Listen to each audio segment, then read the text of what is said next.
नमस्कार दोस्तों, जय हिंद, वंदे मातरम।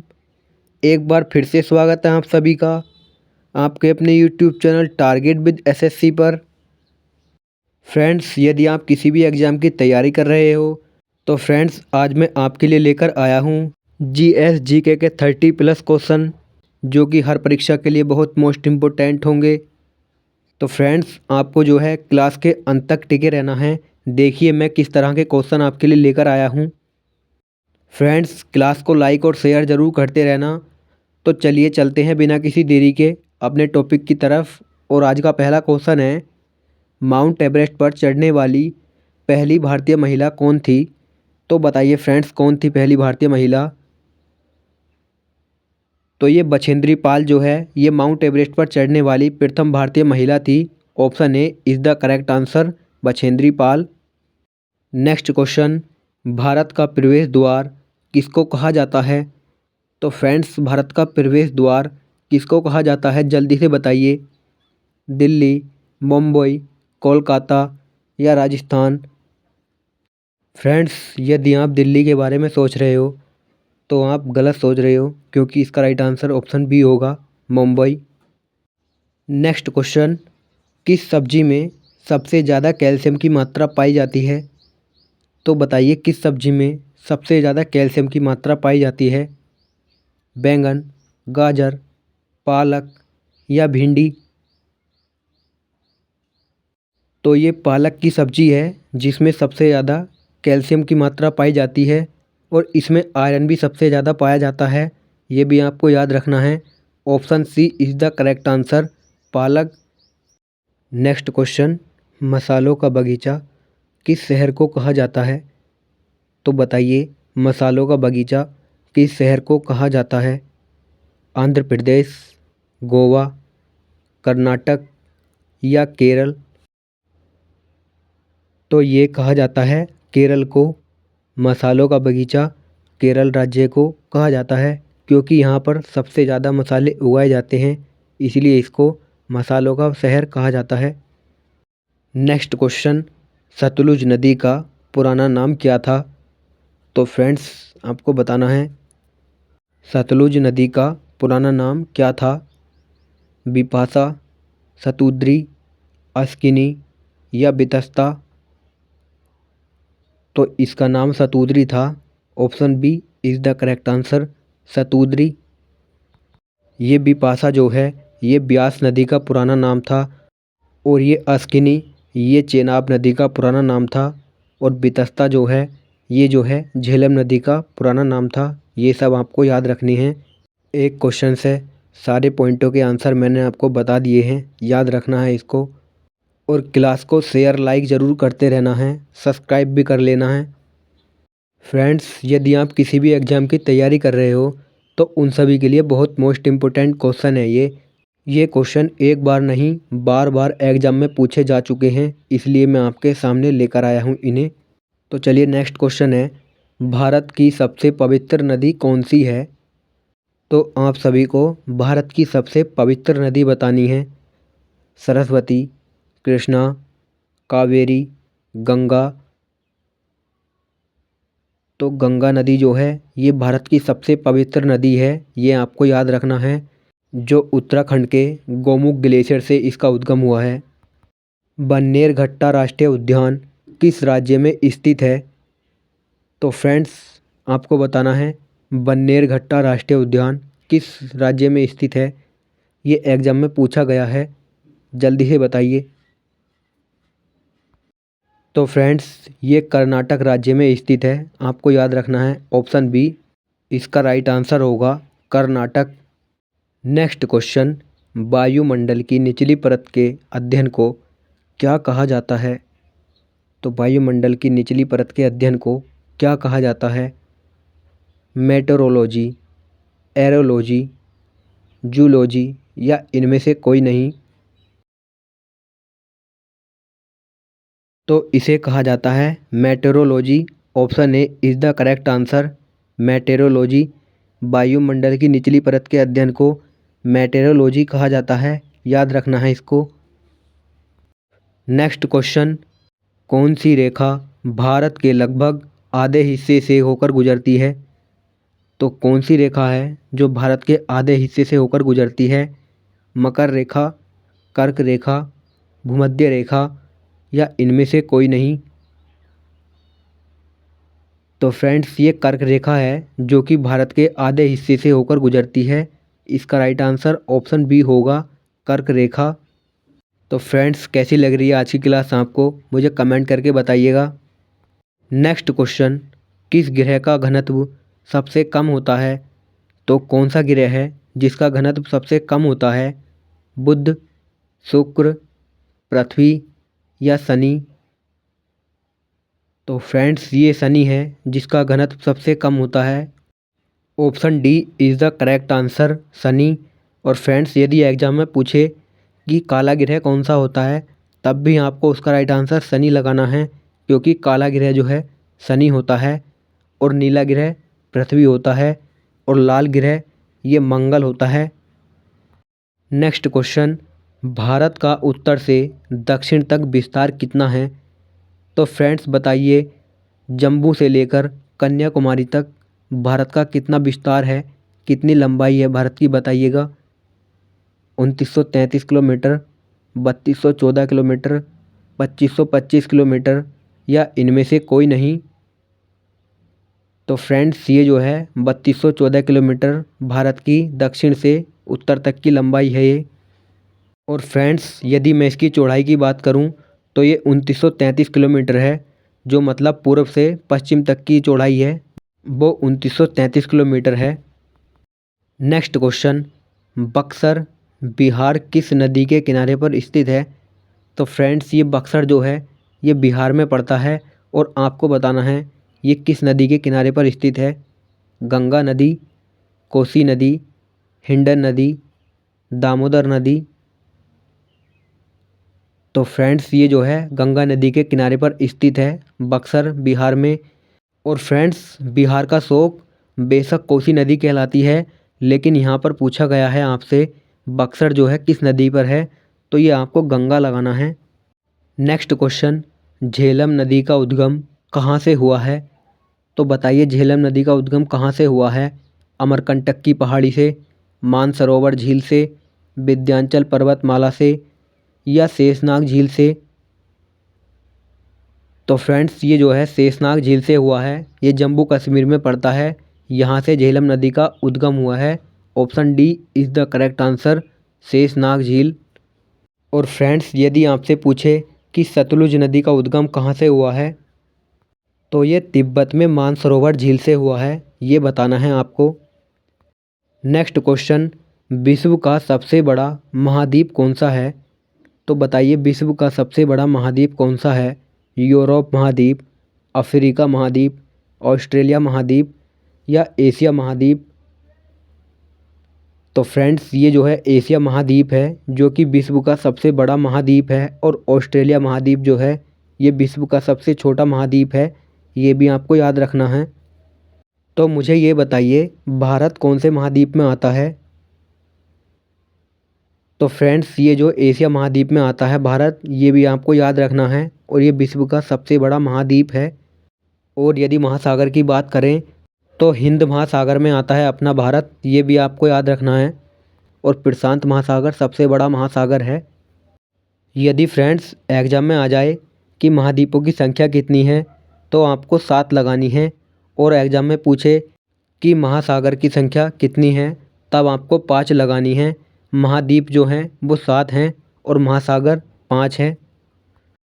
नेक्स्ट क्वेश्चन, रोहतांग दर्रा किस राज्य में स्थित है?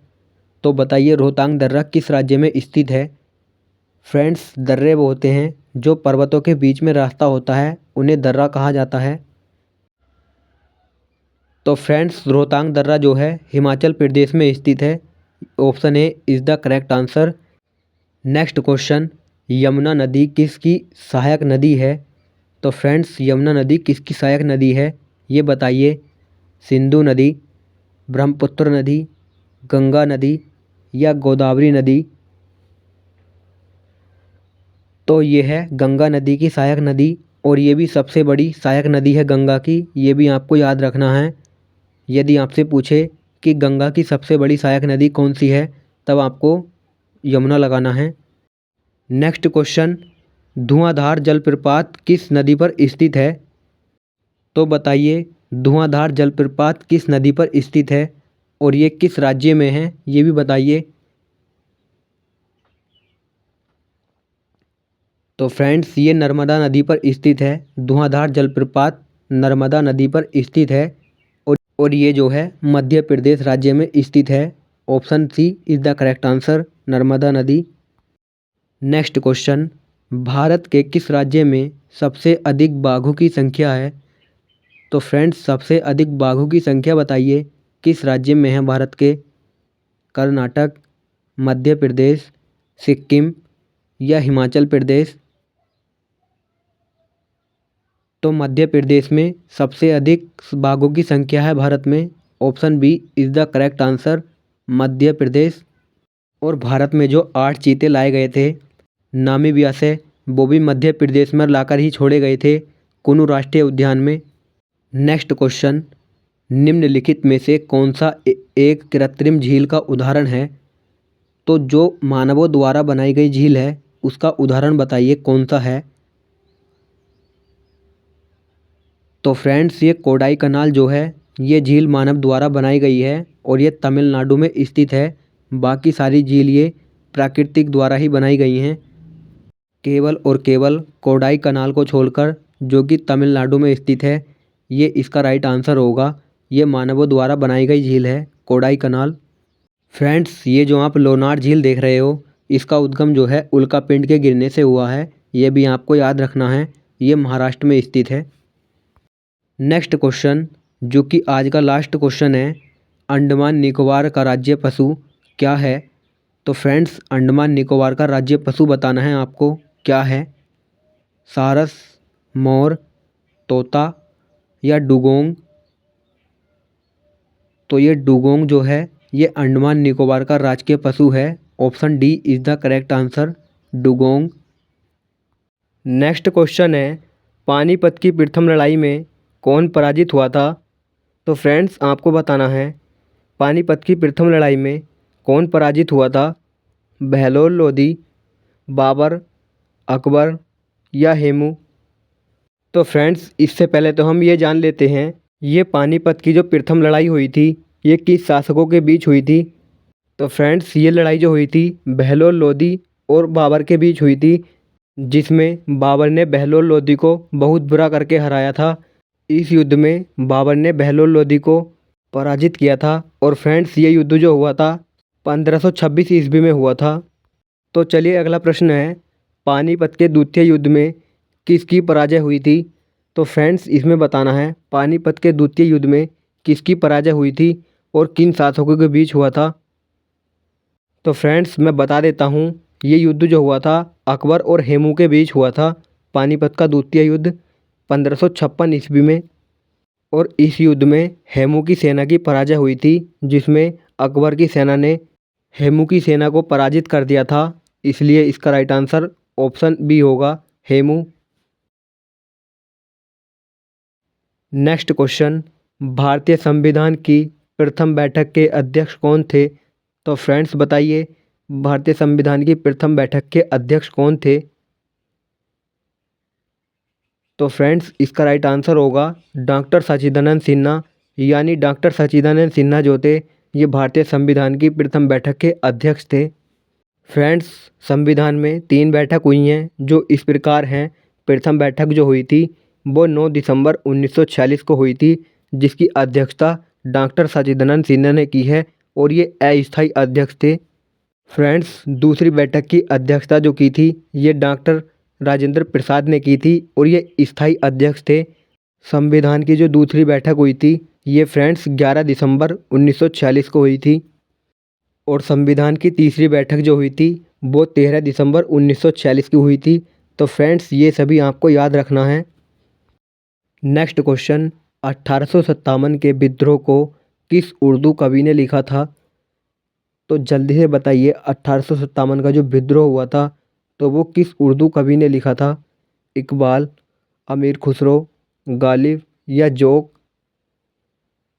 तो फ्रेंड्स ये गालिब हैं जो 1857 के विद्रोह को उर्दू में लिखा था इन्होंने, गालिब ने, यानी option C is the right answer. Next question, 1857 की क्रांति का स्वाधीनता का प्रतीक चिन्ह क्या था? तो फ्रेंड्स आपको बताना है 1857 की क्रांति का जो प्रतीक चिन्ह था वो क्या था? तो फ्रेंड्स ये रोटी और कमल जो है 1857 की क्रांति का स्वाधीनता का प्रतीक चिन्ह था, यानी option A is the correct answer, रोटी और कमल। Next question, cricket Asia Cup पहली बार कब खेला गया था? तो फ्रेंड्स ये क्रिकेट एशिया कप जो है पहली बार कब खेला गया था? ऑप्शन भी आपके सामने दिए गए हैं, जल्दी से बताइए इसका राइट आंसर। तो फ्रेंड्स ये 1983 में खेला गया था, यानी ऑप्शन सी इसका राइट आंसर होगा। 1983 में क्रिकेट एशिया कप पहली बार खेला गया था। इसकी स्थापना 1983 ईस्वी में हुई थी क्रिकेट एशिया कप की। नेक्स्ट क्वेश्चन, विश्व यूनानी दिवस 2024 कब मनाया गया था? तो फ्रेंड्स विश्व यूनानी दिवस 2024 कब मनाया गया था? बताइए जल्दी से। 5 फरवरी को, 11 फरवरी को, 15 फरवरी को या 1 फरवरी को? तो ये 11 फरवरी को मनाया गया था, यानी इसका जो सही उत्तर होगा वो ऑप्शन बी होगा। 11 फरवरी को जो है 2024 यूनानी दिवस मनाया गया था। नेक्स्ट क्वेश्चन, हैदराबाद का जुड़वा नगर कौन सा है? तो फ्रेंड्स हैदराबाद का जुड़वा नगर बताना है आपको। सिकंदराबाद, निजामाबाद, गाज़ियाबाद या आसिफाबाद? तो फ्रेंड्स ये सिकंदराबाद है, हैदराबाद का जुड़वा नगर ये सिकंदराबाद है, यानी ऑप्शन ए इसका राइट आंसर हो जाएगा, सिकंदराबाद। नेक्स्ट क्वेश्चन, हरियाणा के नए मुख्यमंत्री के रूप में किसे नियुक्त किया गया है? तो फ्रेंड्स हरियाणा के नए मुख्यमंत्री के रूप में किसे नियुक्त किया गया है? जल्दी से बताइए। तो ये नायब सिंह सैनी जो हैं फ्रेंड्स, हाल ही में इन्हें हरियाणा का मुख्यमंत्री के रूप में नियुक्त किया गया है। Option C is the correct answer होगा, यानी नायब सिंह जो हैं ये अब हरियाणा के मुख्यमंत्री बन गए हैं नए। और इनसे पहले जो थे ये मनोहर लाल खट्टर थे हरियाणा के मुख्यमंत्री, ये भी आपको याद रखना है। और ये नीतीश कुमार जो हैं ये बिहार के मुख्यमंत्री हैं वर्तमान में। और मोहन यादव जो हैं फ्रेंड्स ये 2024 में मध्य प्रदेश के अभी नए नए मुख्यमंत्री बने हैं, ये भी आपको याद रखना है। फ्रेंड्स कैसी लग रही है आज की क्लास आपको, मुझे कमेंट करके ज़रूर बताना है आपको। नेक्स्ट क्वेश्चन, खेता किस राज्य का प्रमुख लोक नृत्य है? तो ये बताइए खेता जो है किस राज्य का प्रमुख लोक नृत्य है? जम्मू कश्मीर, असम, मणिपुर या नागालैंड? तो फ्रेंड्स ये नागालैंड का मुख्य त्यौहार है, मतलब मुख्य लोक नृत्य है ये नागालैंड का, ये आपको जो है याद रखना है। यानी खेता जो प्रमुख लोक नृत्य है ये नागालैंड का है। Option D is the correct answer होगा। तो फ्रेंड्स कैसी लगी आज की क्लास आपको, मुझे कमेंट करके बताइएगा। और फ्रेंड्स आज की क्लास यहीं तक रहने वाली है। दोस्तों सेशन अगर आपको अच्छा लगा हो तो वीडियो को लाइक कीजिएगा और ज़्यादा से ज़्यादा अपने दोस्तों को शेयर भी कीजिएगा। और चैनल पर आप नए हो तो आप चैनल को सब्सक्राइब ज़रूर कर लेना। तो चलिए अब आपसे नेक्स्ट वीडियो मिलते हैं, तब तक के लिए जय हिंद, जय भारत।